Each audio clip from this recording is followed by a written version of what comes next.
រឿងគំនុំវិញ្ញាណនាងចន្ទធូ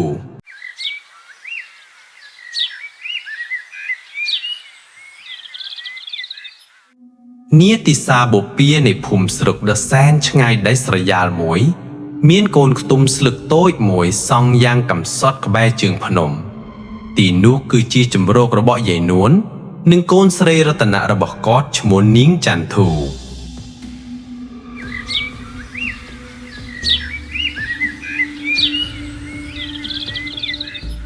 ចន្ទធូ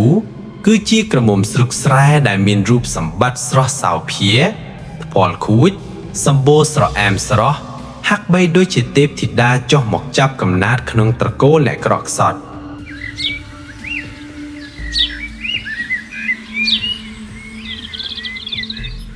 សម្រស់ដ៏ស្រស់ត្រកាលរបស់នាងបានឆក់យកបេះដូងកំឡោះក្នុងភូមិជាច្រើនឲ្យលង់ស្នេហ៍តែបេះដូងនាងចន្ទធូបែរជាមានម្ចាស់រួយទៅហើយគឺនៃពុទ្ធដែលជាកំឡោះអ្នកទីតលក្រដូចគ្នាតែមានចិត្តស្មោះត្រង់និងឧស្សាហ៍ព្យាយាមព្រឹកព្រលឹមស្រាងអបអត្រជាចាប់ផ្ដើមរសាត់បាត់យាយនួនបានរៀបចំស្ពកនំបិណ្ឌជុកនិងនំត្នោតដែលទើបតែចំហុយឆ្អិនថ្មីជូនកូនស្រីសម្រាប់យកទៅលក់នៅឯទីផ្សារ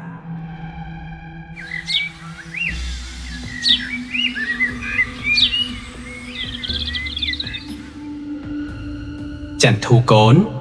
យាយនួននឹងហែសក់កូនស្រីដោយក្តីស្រឡាញ់ថ្ងៃនេះលក់ដាច់កុំភ្លេចទិញអង្ករនិងត្រីងៀតត្រឡប់មកវិញផងណាកូនមេឃខែនេះឆាប់ងងឹតណាស់កូនត្រូវប្រញាប់ត្រឡប់មកផ្ទះវិញកុំនៅយប់ប្រឡប់ម្ដាយបារម្ភចាម៉ែ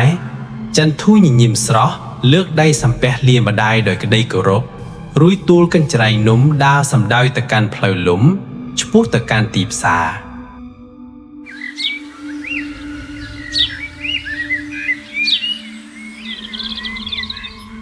តាមដងផ្លូវដ៏ស្ងាត់ជ្រងំចន្ទធូបានជួបនឹងន័យពុទ្ធដែលកំពុងរែកអស់បែកញើសជោកខ្លួនអ្នកទាំងពីរបានឈប់សួរសុខទុក្ខគ្នាដោយក្តីនឹករលឹកចន្ទធូបានយកនំត្នោតដ៏ឈ្ងុយឆ្ងាញ់ហុចជូនន័យពុទ្ធត្រណប់ពោះដោយស្នាមញញឹមបង្កប់នៅក្តីស្នេហាដ៏បរិសុទ្ធមុននឹងបន្តដំណើរទៅមុខទៀតដោយមិនដឹងទាល់តែសោះថានេះគឺជាស្នាមញញឹមចុងក្រោយរបស់នាងនៅឯទីផ្សារសំឡេងអ៊ូអរនៃការទិញលក់បានបន្លឺឡើងចន្ទធូកំពុងតែរៀបចំនំលក់ស្រាប់តែមានក្រុមជនពៀប្រចាំភូមិ3នាក់គឺន័យខ្លាកូនប្រក់មេស្រុកពៅន័យមុខនិងន័យវុនបានដើរចូលមកន័យខ្លាសម្លឹងមើលរាងកាយនាងចន្ទធូដោយក្រសែភ្នែកស្រេកឃ្លានតណ្ហាពុះកញ្ជ្រោលវាចូលមកនិយាយចាយចង់លេបខាយតែត្រូវនាងចន្ទធូបដិសេធនឹងស្ដីបន្ទោយ៉ាងចាស់ដៃដោយការខ្មាស់អៀននឹងខឹងសម្បាក្រុមជនពៀលទាំង3បានចងគំនុំក្នុងចិត្តរងចាំឱកាសល្អមកដល់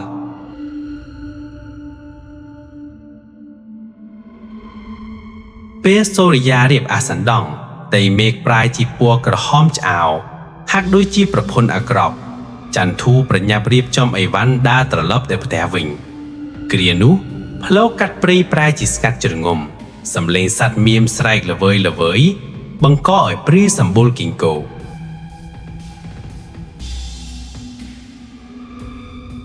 ស្រាប់តែស្រមោលខ្មៅ3បានស្ទុះចេញពីគុម្ពព្រៃស្ទាក់មុខស្ទាក់ក្រោយន័យខ្លានិងបាក់ពួកបានចាប់ទាញកន្ត្រាក់ដៃនាងចន្ទធូលេងយើងអភិសាចជួយផងអ្នកណាទៅជួយគ្រងផងសំឡេងស្រែកអង្វាលករបស់នាងលាយឡំដោយទឹកភ្នែកនេត្រាតែរលាយបាត់ទៅក្នុងភាពងងឹតនៃព្រៃស្ងាត់នាងខំប្រឹងឬបំរាស់ទាត់ធាក់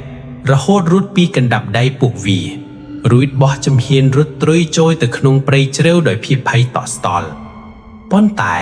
អកុសលបានមកដល់ដោយសារភាពងងឹតនិងភាពភ័យខ្លាចនាងបានរអិលជើងធ្លះចូលទៅក្នុងរណ្ដាវចម្រុកសត្វដែលពោរពេញទៅដោយចម្រងរស័យស្រួច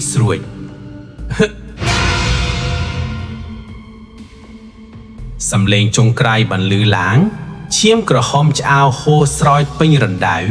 រាងកាយដ៏ស្រស់ស្អាតត្រូវមុតទម្លុតដាច់ខ្យល់ស្លាប់យ៉ាងអាណតអាថមពួកអាខ្លាឃើញដូច្នេះក៏ភ័យស្លន់ស្លោប្រញាប់កើបស្លឹកឈើនិងមែកឈើគ្របបិទបាំងសាកសពរួចនាំគ្នារត់គេចខ្លួនបាត់ស្រមោលយប់កាន់តែជ្រៅភ្លៀងចាប់ផ្ដើមធ្លាក់យ៉ាងគំហុករន្ទះបាញ់ផាំងផាំងយាយនួនអង្គុយអបជង្គង់រងចាំកូនស្រីទាំងបេះដូងលោតខុសចង្វាក់ពេលនោះនายពុទ្ធបានរត់កាត់ភ្លៀងមករកនាងចន្ទធូដោយសារការសង្ស័យអ្នកទាំងពីរក៏បានអ៊ុចចន្លោះដើរតាមរកនាងកាត់មេឃភ្លៀង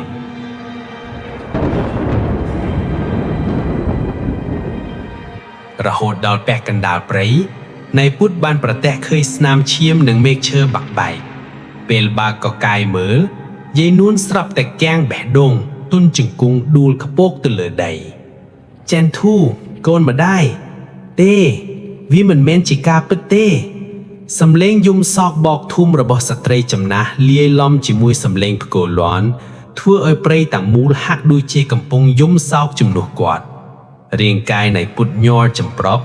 អោបសាកសពគូស្នេហ៍ទាំងទឹកភ្នែកហូរជោកថ្ពាល់បេះដូងប្រេះស្រាមគ្មានថ្ងៃជួសជុលបានឡើយ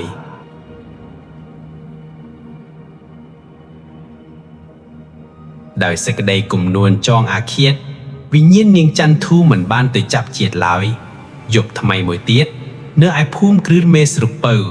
ខ្យល់ត្រជាក់បក់បោកយ៉ាងខ្លាំងបង្អោយបិទបោកទាំងកិច្ចគ្នាលឺសូរក្រាំងក្រាំងណែខ្លាកំពុងអ៊ូទឹកស្រាប់តែមានដៃត្រជាក់ស្រែបលូមកហុចក្រមាឲ្យ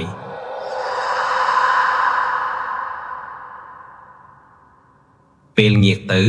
ឃើញរាងកាយនាងចន្ទធូសម្លៀកបំពាក់រហែកប្រឡាក់ឈាមសក់វែងអន្លាយគ្របមុខភ្នែកក្រហមឆ្អោលលៀងចេញមុខក្រៅសម្លឹងមកវាដោយគំនុំពួកឯងត្រូវតែសងជីវិតយើងសំឡេងក្រហឹមលោតចេញពីបំពង់ខ្មោចធ្វើឲ្យនายខ្លានិងនายវុនភ័យបែកញោដាស់ខោដួលព្រុសទៅលើដី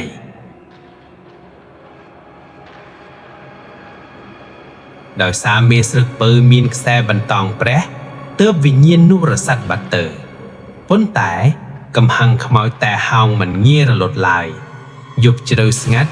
វិញ្ញាណនាងចន្ទធូបានចូលសន្ធិដ្ឋក្នុងខ្លួននายវុនធ្វើឲ្យភ្នែកវាប្រែជាក្រហមរួចដើរត្រង់ភ្លឹងសំដៅទៅកាន់កន្លែងដែលនាងស្លាប់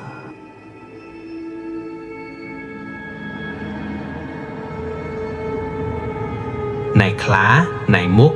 និងមេស្រឹកពៅបានដេញតាមពីក្រោយរួមទាំងអ្នកភូមិដែលផ្អើលឈូឆរមកបោលមាត់រណ្ដៅមរណៈខ្មោចនាងចន្ទធូខុនរៀងនายវុនបានងាកមកចង្អុលមុខពុករស័យកំណាត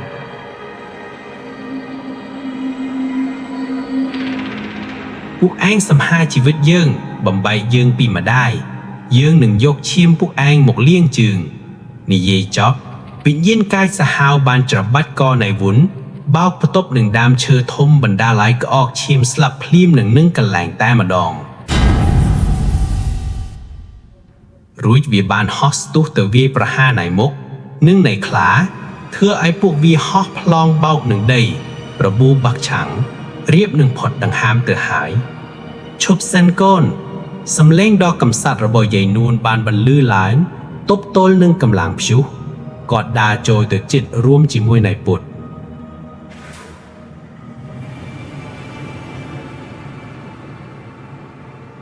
កូនចន្ទធូឈប់សាងបាបកម្មទៀតទៅកូនទោះកូនសម្លាប់ពួកវាក៏កូនមិនអាចរត់ឡើងវិញហើយម្ដាយក៏មិនអាចមានក្តីសុខពេលឃើញកូនខ្លាយជាបិសាចដែរសូមកូនអហោសិកម្មចុះណាទើបវិញ្ញាណកូនបានស្ងប់ទឹកភ្នែកម្ដាយដែលស្រក់ចុះមកដៃបានធ្វើឲ្យខ្យល់ព្យុះស្ងប់ស្ងាត់វិញ្ញាណនាងចន្ទធូចាក់ចេញពីរាងនายវុនបង្ហាញជារូបរាងដើមដ៏ស្រស់ស្អាតវិញតែពោពេញទៅដោយទឹកភ្នែកម៉ែកូននឹកវាយណាស់នายពុទ្ធបងត្រូវមើលថែម៉ែជំនួសអូនផងណាកូនពួកអាខ្លានិងអាមុខដែលដេកដង្ហើមចង្រិតបានលុតជង្គង់សំពាក់សុំទោសទាំងត្រដាបស្រដួលពួកខ្ញុំខកហើយមិនមានពួកខ្ញុំសន្យាថានឹងទទួលទោសតាមច្បាប់ស្រុក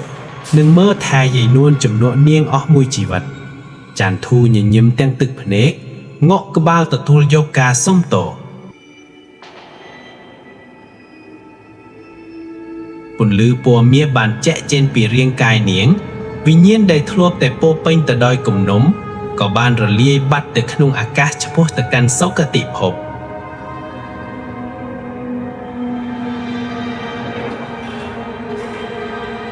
បន្សល់ទុកត្រឹមអនុស្សាវរីយ៍និងទឹកភ្នែកនៃការនឹករលឹកចំណែកឯន័យខ្លានិងន័យមុខត្រូវទទួលទោសចាប់គុកច្រវាក់អស់រយៈពេល25ឆ្នាំពេលចេញមកវិញពួកគេបានកែប្រែខ្លួនជាមនុស្សល្អបម្រើនិងមើលថែយាយនួនយ៉ាងដិតដល់បំផុតរហូតដល់ចាស់រៀងខ្លួនដើម្បីប៉ះពាល់កំហុសដែលមិនអាចលុបលាងបានកាលពីអតីតកាលចប់ដោយបរិបូរណ៍